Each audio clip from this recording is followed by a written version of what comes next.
Pengorganisasian pendidikan disajikan oleh Agnes Simatupang dan Melsa Vincentia Alpamanurung, mata kuliah Manajemen Pendidikan, Program Studi Bahasa dan Sastra Indonesia, Fakultas Keguruan dan Ilmu Pendidikan Universitas Katolik Santo Tomas Medan, dengan judul Proses Pengorganisasian Pendidikan.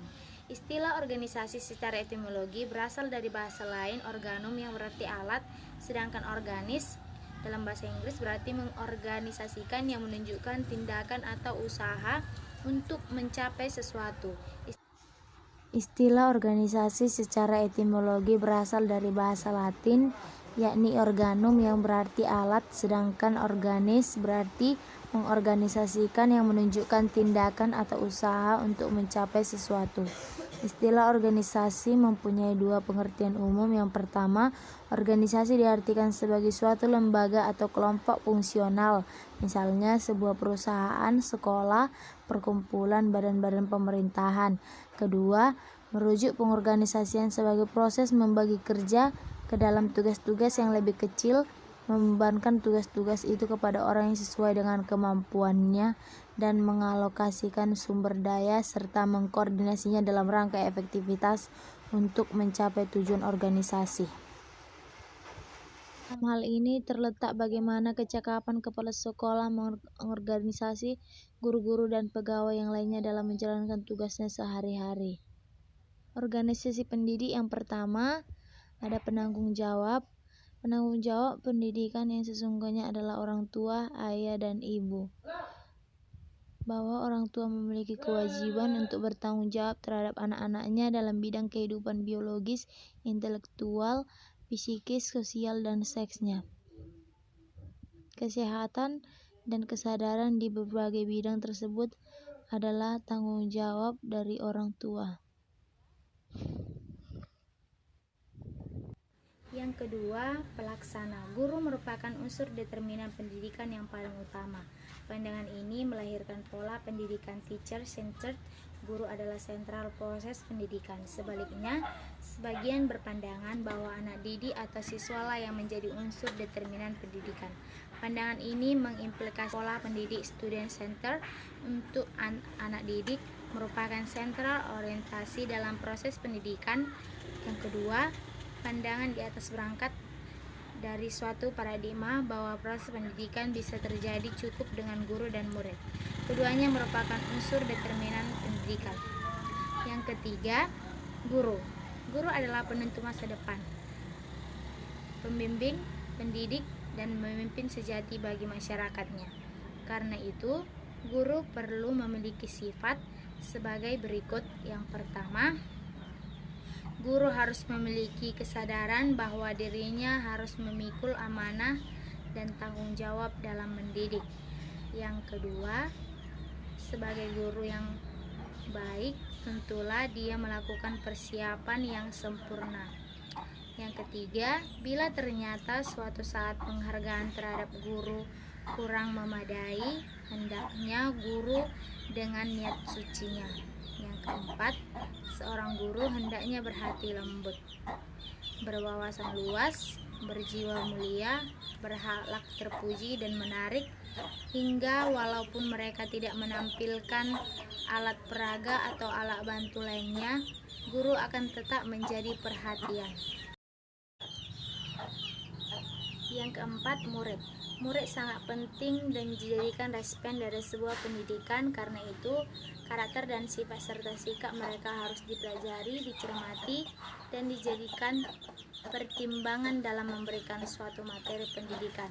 Oleh karenanya, aktivitas kependidikan tidak akan terlaksana tanpa keterlibatan murid di dalamnya. Pengertian yang utuh tentang konsep murid merupakan salah satu faktor yang perlu diketahui dan dipahami oleh seluruh pihak, terutama pendidik yang terlibat langsung dalam proses pendidikan. Murid merupakan orang yang belum dewasa dan memiliki sejumlah potensi dasar yang masih perlu dikembangkan. Konsep dasar motivasi. Pengertian motivasi. Kata motif diartikan sebagai daya upaya yang mendorong seseorang untuk melakukan sesuatu. Motif dikatakan sebagai daya penggerak dari dalam dan di dalam subjek untuk melakukan aktivitas-aktivitas tertentu demi mencapai suatu tujuan. Motivasi berasal dari kata motif yang diartikan sebagai daya penggerak yang telah menjadi aktif. Eisen dan kawan-kawan merumuskan sebagai suatu proses yang menentukan tingkatan kegiatan, intensitas dan konsistensi, serta arah umum dari tingkah laku manusia merupakan konsep yang rumit dan berkaitan dengan konsep-konsep lain seperti yang minat, konsep diri, sikap, dan sebagainya. Dari uraian di atas dapat simpulkan bahwa motivasi adalah daya penggerak dari dalam diri yang memberi kekuatan, yang menggiatkan serta arah umum dari tingkah laku manusia terhadap suatu bangsa. Macam-macam motivasi. Berbicara tentang jenis dan macam motivasi dapat dilihat dari berbagai sudut pandangan. Sardiman mengatakan bahwa motivasi itu sangat bervariasi, yaitu yang pertama, motivasi dilihat dari dasar pembentukannya. Bagian A, motif-motif bawaan adalah motif yang dibawa sejak lahir. Yang B, motif-motif yang dipelajari, artinya motif yang timbul karena dipelajari. Bagian kedua, motivasi menurut pembagian dari Woodward dan Marquis dalam Sardiman.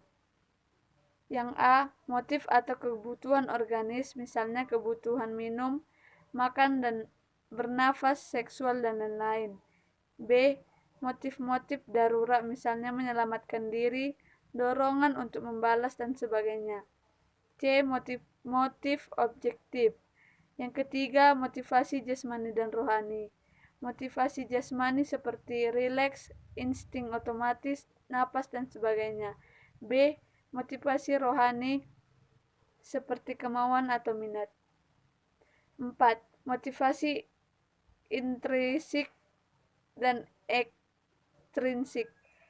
A. Motivasi intrinsik adalah motif-motif yang terjadi aktif atau berfungsi tidak perlu dirangsang dari luar, karena dalam diri setiap individu sudah ada dorongan untuk melakukan sesuatu.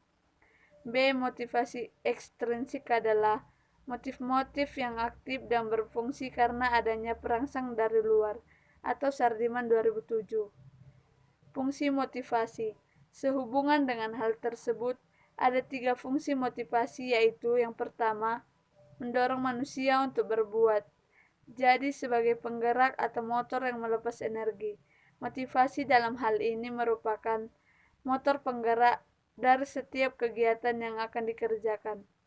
2. Menentukan arah perbuatan, yakni ke arah tujuan yang hendak dicapai. Dengan demikian, motivasi dapat memberikan arah dan kegiatan yang harus dikerjakan sesuai dengan rumusan tujuannya. 3. Menyelesaikan perbuatan, yakni menentukan perbuatan-perbuatan apa yang harus dikerjakan yang serasi guna mencapai tujuan, dengan menyisihkan perbuatan-perbuatan yang tidak bermanfaat bagi tujuan tersebut. Seorang mahasiswa yang akan menghadapi ujian dengan harapan dapat lulus tentu akan melakukan kegiatan belajar dan tidak akan menghabiskan waktunya untuk bermain kartu atau membaca komik, sebab tidak serasi dengan tujuan, atau Sardiman 2007.